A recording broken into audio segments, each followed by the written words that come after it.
Hello all, my name is Egan Nakano, and myself and my partners will be presenting to you a brief React framework tutorial. Now, what is React? React is a declarative, efficient, and flexible JavaScript library for building user interfaces. To actually get started in this, we're going to use React to build an interactive tic-tac-toe game. To actually get started, we're going to need to go to the link provided on screen and copy or use the CodePen where this code is, and we'll modify it. It's basically just a shell of the game that we're going to build. Styles were provided, so we only have to focus on the JavaScript itself. Now, in particular, this tutorial focuses on three non-interactive components. They're non-interactive at first. The square, which renders a single button, a board, which renders 9 squares, and the game, which renders the board with some placeholders. All three of these are React component classes, and all three use the render tag to display an element to the screen. Passing data through POCs. What are POCs? This is simply shorthand for properties. POCs allow us to pass value into our components. This value can be anything: a string, an array, function, and so on. You can pass whatever into component if you need it. POCs give us the opportunity to make our components more dynamic and a lot more reusable. Here is an example about passing data through POCs. You can see that class board is a React component. However, if you want to render a square for board, do we just write another component? The answer is no. That would be silly.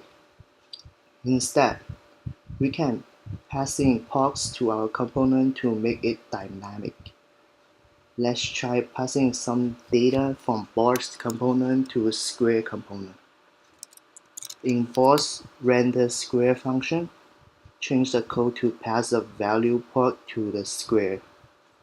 Why do we need a square function in board class?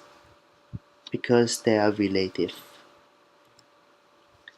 And then change square's render function to show that value by replacing to do with this dot value. This is part of the passing data through POCs because we just pass the value of square to board. Now we pass whatever value we like to square. If we don't do this, the value of square to board component, it won't work because nothing in the square. We can see that before we passing the data, the board is empty. After we pass 0, 1, 2, 3, 4, 5, 6, 7, 8, these 9 numbers to the square components, the boards will have all numbers that we passed in. So far we already learned how to pass data through props, and let's look at what we have now. So your code should look something like this. Inside the board class, you will have a render square function, and to render the board, you will call the render square functions with different integer values as its parameters. So when the render square function is called, it's going to pass the integer values down to the square. So when this function returns the square components, its value prop will equals to the integer value. And it's going to be displayed inside the button as it's coded inside the square class, as we can see here. So now let's look at an interactive component. So to test the buttons out, let's try to make the button to send an alert box when we click on the squares. To do this, we want to give the button's on-click prob a value which is an arrow function that is going to return an alert box when we click on the button or when we click on the squares. And this is a screenshot of the result. So when we click on the squares, it's going to show this alert box as a result. However, in fact, what we really want is that when we click on the squares, it should display an X inside the square. So we will do this with the states, and we know that the initial states of the squares should be empty, so the value should be null, and after we click, we change its initial state into the state that has an X inside of it. To achieve that result, we need to set the constructors, and remember, whenever we have constructor, we will always need this super function. Then we set its initial state, and we know that the initial value of this initial state should be null because we want the square to be empty.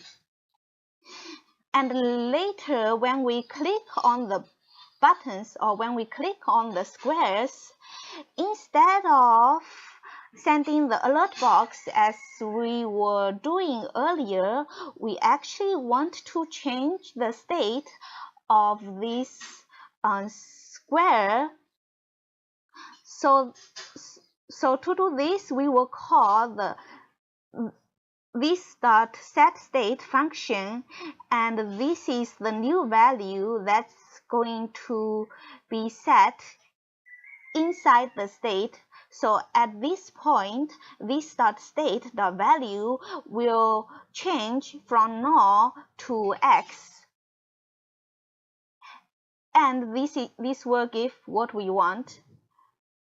So let's look at what we have by far.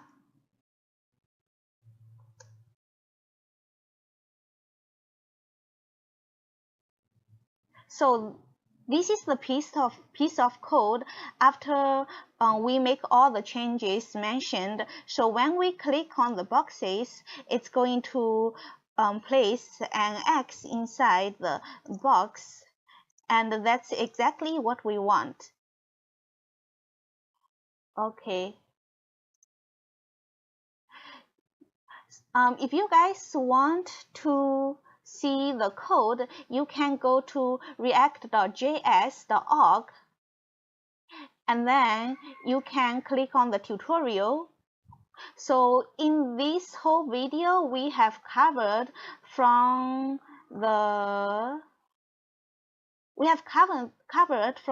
getting started to the interactive components, and our final code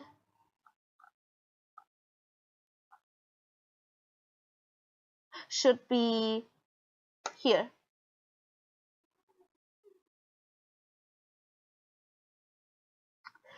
Yeah, so that's it. Thank you for watching.